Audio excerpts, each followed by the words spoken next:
O meu nome é Gustavo e hoje quero partilhar contigo onde podemos investir e manter durante 10 anos, mas atenção que não é aconselhamento financeiro nem recomendação de investimento, é apenas uma partilha de estudos e eu realmente espero que te ajude.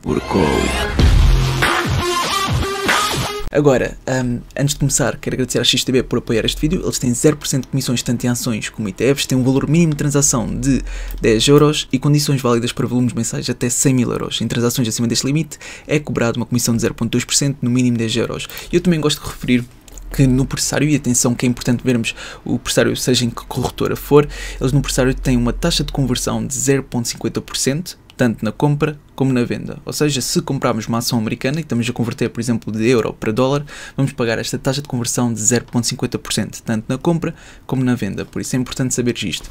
E agora, para começar, então, eu acho que é importante ver este vídeo. Se ainda não viste, eu vou explicar muito rapidamente que isto é uma comparação entre as Growth e Value Stocks. E nós conseguimos ver que, em termos de um ano, as Value ultrapassaram, ou seja, estão a ter um melhor desempenho que as Growth Stocks. E atenção que o gráfico a verde são as Growth Stocks e a laranja, vermelho, é as Value Stocks. Em termos de 3 anos, já vemos aqui que as Growth Stocks estão a ultrapassar e a ter um melhor desempenho que as Value Stocks. Em termos de 5 anos, esta diferença já começa a ser significativa e então em 10 as Growth Stocks ultrapassam completamente o desempenho das Value Stocks, ou seja, neste prazo de 10 anos, ou seja, entre 2013 e 2023, as Growth Stocks tiveram um desempenho de 269,93% e as Value apenas de 154% e 97%. As Growth Stocks conseguiram ter uma média anualizada de 27%, enquanto as Value 15,50%, o que não é nada mau, mas é muito longe ainda do desempenho que as Growth Stock tiveram. De qualquer forma, isto é nos últimos 10 anos, ou seja, entre 2013 e 2023, e o desempenho passado não é indicador nem significa resultados futuros. De qualquer forma, não devemos ignorar aqui o desempenho que estas tiveram. Por isso, dito isto, é que eu penso que seja importante, quando olhamos numa perspectiva de longo prazo, também olharmos para as Growth Stocks. E foi isso que a XTB fez, ou seja, a XTB criou aqui um e-book gratuito de 8 empresas para investir nos próximos 10 anos, que poderão liderar os mercados até 2023. E neste e-book, que é totalmente gratuito e tu podes fazer download no primeiro link na descrição, tem estas empresas. Agora, estas empresas eu já referi algumas e partilhei o meu próprio estudo, por exemplo, da Apple, Nvidia, mas eu acho que é melhor tu veres com atenção, porque eu poderia partilhar o meu estudo sobre cada empresa que eles mencionaram, mas uma coisa que eu digo sempre é que tu deves sempre fazer o teu próprio estudo. Por isso, aconselho a fazeres download deste e-book e fazeres o teu próprio estudo e reveres cada uma destas empresas, ou pelo menos colocar na watchlist. Agora, eu para além disto quero acrescentar mais valor a este vídeo. Por isso, se vamos falar de Growth Stocks, é importante talvez ver alguns ETFs. E neste ETF, que é da ARK, tal como o nome indica, inclui empresas inovadoras, é um ETF que tem um retorno até agora de 15% aproximadamente, o Total Expense Ratio de 0,75%, que é elevado, e este ETF já existe desde, deixa-me cá ver, 2014. Ou seja, basicamente o que está aqui a dizer é que eles tiveram apenas um retorno total de 15% desde 2014. E se nós formos ver aqui com a calculadora, que já passaram então desde 2014 cerca de 9 anos, não é? Então, 2014, ou seja, 14, aliás 15, é aproximadamente 15%, a dividir por 9, é como eles terem tido cerca de 1,67% por ano, ou seja, é um retorno mesmo muito pequeno. Por isso, é verdade que as empresas que constituem este ETF tiveram uma grande queda nos últimos anos, mas também algumas decisões da Katie são questionáveis. Aqui podes ver o top 10 das empresas que constituem este ETF, mas agora eu quero te ensinar uma coisa, porque, por exemplo, se nós queremos adquirir este ETF em específico, eu, por exemplo, não consigo ir à XTB e adquirir este ETF, ou se conseguir adquirir é só em CFD, ou seja, não é um ETF de real. Então, e o que é que nós podemos fazer? E agora vou ensinar aqui um truque que é muito simples, mas que não é assim tão óbvio, ou seja, muitas pessoas não fazem ideia que podem fazer isto. Por isso, se não tiver um ETF em específico na respectiva corretora, neste caso na XTB, então o que é que eu posso fazer? Eu posso adquirir individualmente cada empresa que constitui esse ETF. Então o que é que eu quero dizer com isto? Por exemplo, eu tenho 1000 euros que quero investir, então o que é que eu posso fazer? Vou aqui à calculadora e se vejo que, ou seja, o que é que constitui este ETF? 11,81% é da Tesla, da Roku 7,95%. Então isto é o equivalente, se eu investisse 1000 euros neste ETF, é como se estivesse a comprar 11% de 1000 euros, ou seja, aqui seria 0,1181. Ou seja, se tivesse a investir 1000 euros neste ETF, é o mesmo de investir 118 euros e 10 cêntimos na Tesla, por exemplo. Então o que é que eu poderia fazer?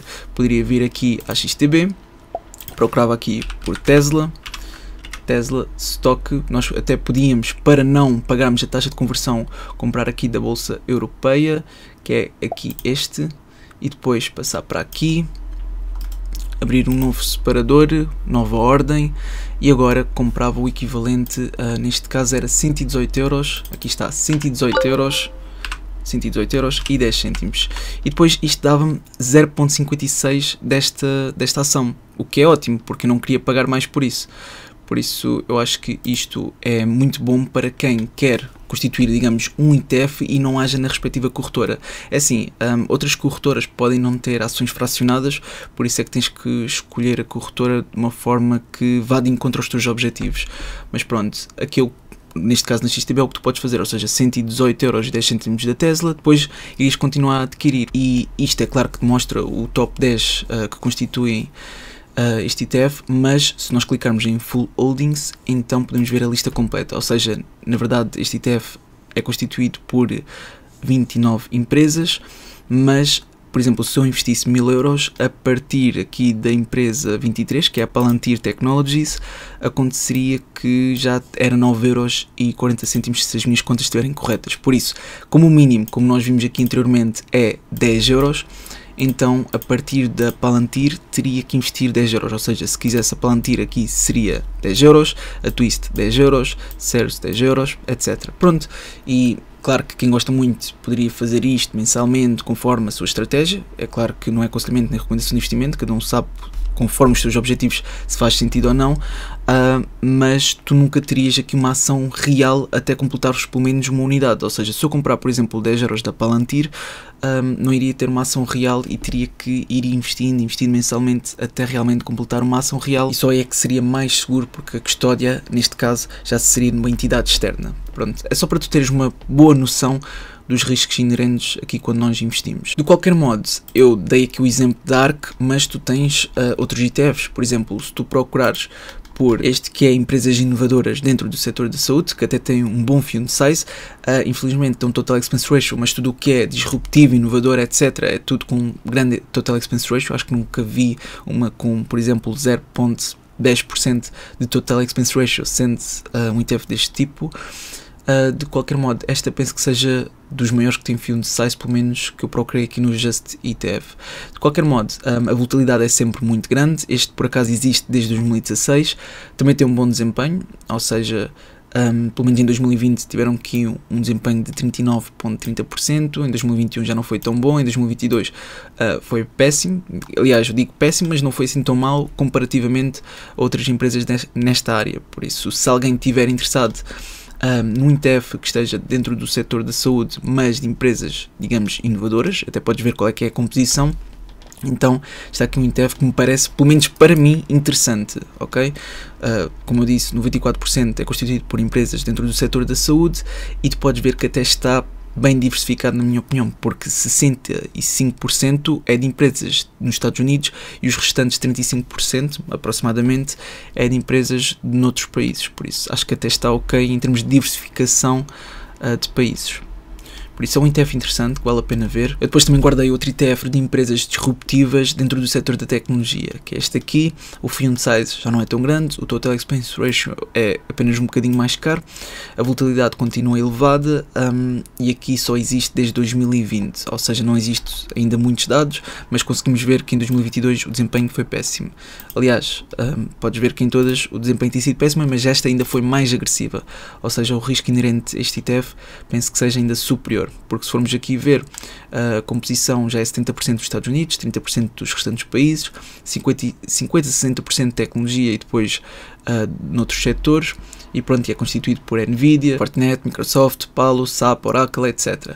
Por isso acho que vale a pena ver, só que uma última dica antes de terminar este vídeo, que é relativamente às empresas que constituem um ETF. Ou seja, se nós vamos adquirir um ETF, devemos ver quais são as empresas que constituem o ETF. E neste caso, podemos ver que a maior porcentagem que constitui este ETF é da Nvidia, certo? Agora, se nós formos ver a Nvidia, ela teve uma grande subida recentemente. Ela, no meu caso, até ultrapassou o seu valor justo, ou seja, supostamente eu deveria vender porque já chegou ao valor que para mim era o aceitável. Agora, pronto, eu também tenho outros critérios, mas, por exemplo, para muitas pessoas não faria sentido adquirir a Nvidia nestes valores, porque ela recentemente chegou a 1 trillion e agora está nos um pouco mais de 900 mil milhões, por isso, ou seja, um pouco mais de 900 billions. De qualquer modo, é o que eu digo, agora para muitos não faria sentido adquirir estes valores, porque o possível retorno pode ter ao longo dos 10 anos, pode não ser grande o suficiente, ou até no curto prazo ter aqui uma desvalorização que muitas pessoas iriam se sentir desconfortáveis, por isso. É o que eu digo, deves sempre fazer os teus próprios estudos e ver cada caso individualmente. Isso é tudo por este vídeo, eu espero que tenha ajudado. Se ajudou, não te esqueças de colocar um gosto para apoiar. Se ainda não tiveres, então subscreve para mais e até uma próxima.